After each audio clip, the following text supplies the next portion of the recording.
Hey everyone, Kelly here. We've had some questions about what you can expect if you sign up for our new course, A Content Teacher's Guide to English Learner Success. So I wanted to make a quick video and give you a tour of the course so you can see for yourself what the content is, how it's put together, the navigation, and all that you might be thinking about as you decide if this course is right for you. So let me share my screen with you.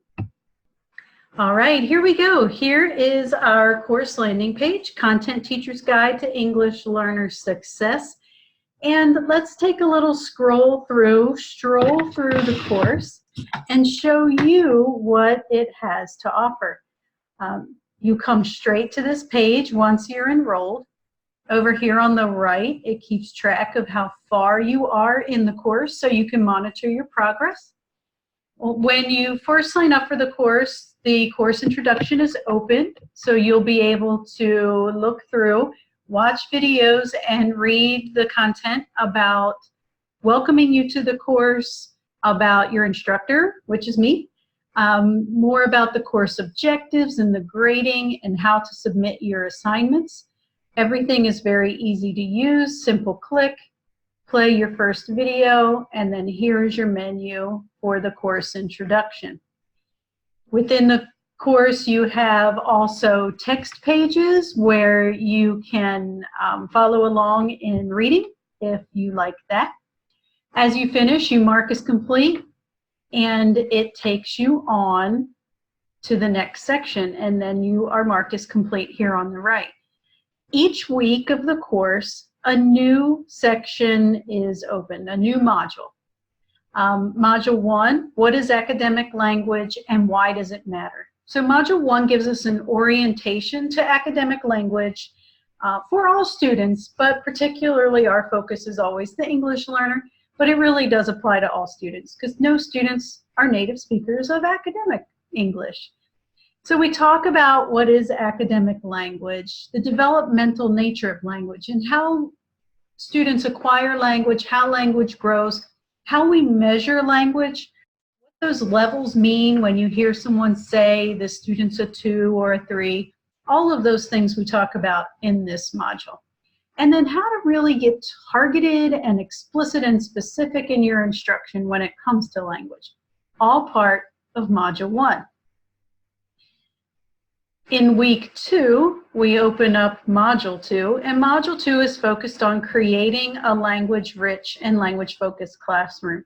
And there are just the basic principles around WHEATIS features of academic language and 3 principles of differentiation that are quick jumping off points to get you started right away. Some very practical, concrete, research-based, theory-driven, but very practical and easily applicable strategies for your classroom to get you started right in week 2.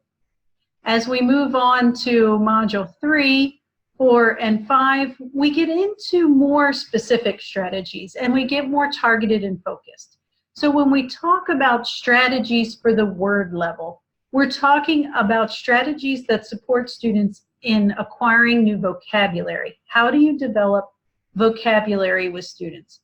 And we have a whole selection of resources and modeling strategies of vocabulary routines, protocols, and strategies for you all around building vocabulary in this module. As we go back, then we take that vocabulary and we build it to the sentence level. So at the sentence level, what can you do to support your students in developing the structures they need to take that vocabulary and build it into complete and comprehensive and increasingly complex sentences? And again, a whole list of strategies modeled for you and presented via video with the handouts to match. Then we work on taking those vocabulary words and those sentences and we build up to the discourse level. And the discourse level is where we take it all and put it together, and students are able to speak and write about whatever content you're presenting in a way that is cohesive and organized with a flow and structure and purpose. And so again, a number of strategies that help students develop their discourse and increase their proficiency when it comes to extended writing and extended speaking. All of that language development is presented in context, so you'll see how it works in math, science, social studies, language arts as we go through. And in the end, our charge to you is to then take what you've learned and go back and create what we call the academic language movement. And through that, we want you to build a classroom community and school community that is focused on language and content, and that really thinks about what it takes to develop a student's language proficiency while teaching content. So how do we do that simultaneously? How do you go back and lead the charge to spread that in your classroom and your building? So I hope that helps you feel a little more comfortable about what a content teacher's guide to English learner success has to offer. The course is presented to you over 6 weeks, and then you have a few weeks at the end, 2 weeks at the end, to catch up, to go back to anything you missed, to spend a little more time.